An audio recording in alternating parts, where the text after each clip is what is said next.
The Galactic Military Academy had seen countless species pass through its halls over the past 3 centuries.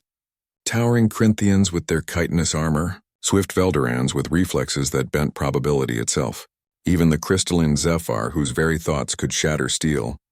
But never had the Academy witnessed anything quite like the sight before them now.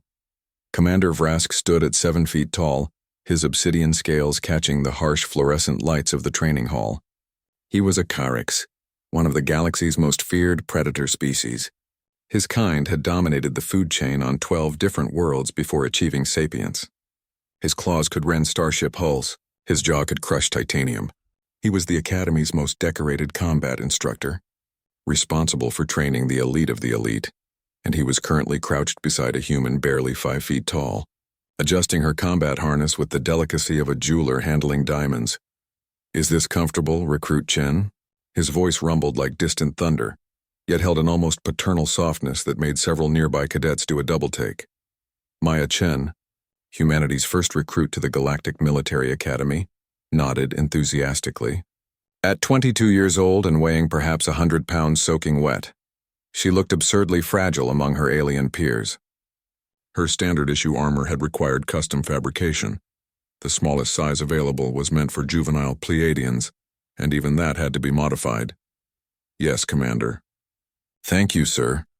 Vrask's secondary eyelids flickered, the Carix equivalent of a satisfied smile.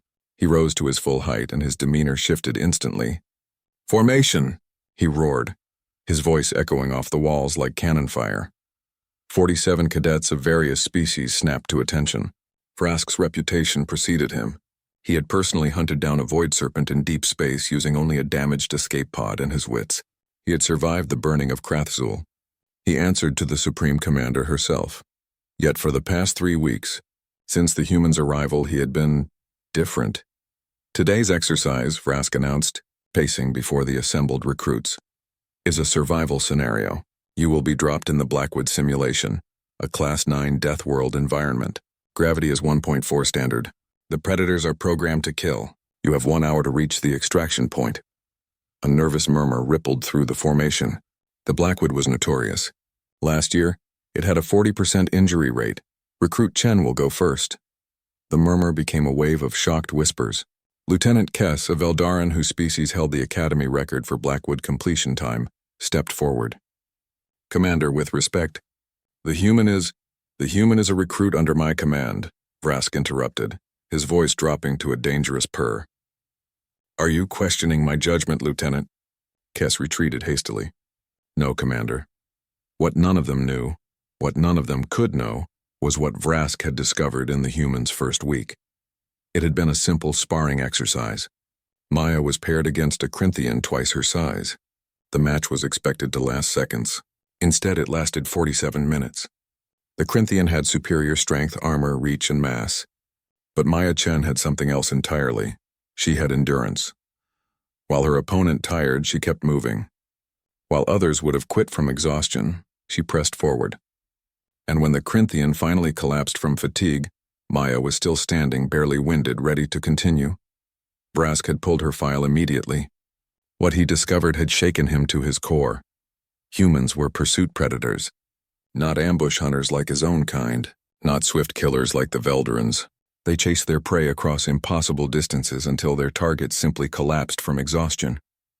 They were the galaxy's only species that could literally run prey to death. But it was more than that. Humans healed from injuries that would cripple other species. They adapted to environments that would kill most life forms. Their immune systems waged war against microscopic invaders with terrifying efficiency. They had migrated across their entire planet using only their legs long before they invented vehicles. They were, in the most literal sense, the galaxy's apex persistence hunters. Evolution had sculpted them into something that couldn't be stopped, only delayed.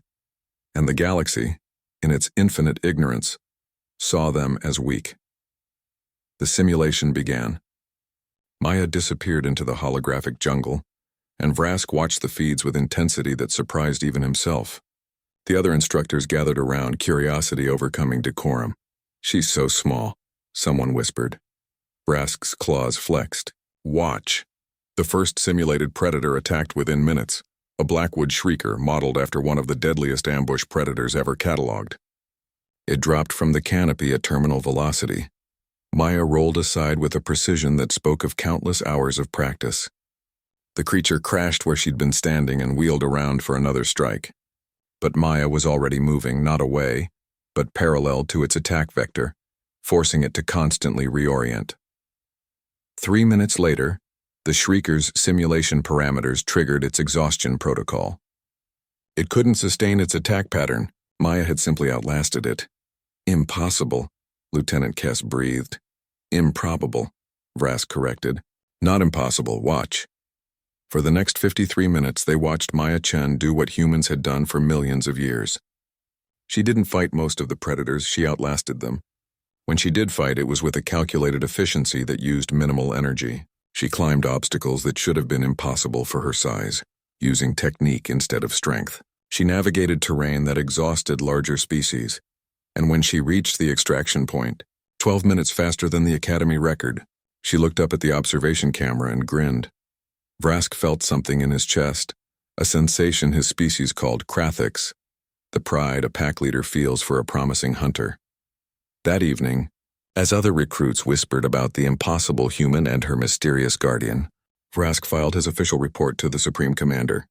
His recommendation was simple: accelerate the human integration program, because the galaxy needed to understand what he had learned. Humanity wasn't weak. They had simply evolved for a different kind of strength, the kind that didn't stop, didn't quit, and didn't know when to give up. They were the hunters who killed through sheer stubborn refusal to die, and Vrask would guard this tiny recruit like royalty, not because she was fragile, but because she represented something the galaxy had never seen before. She was the future,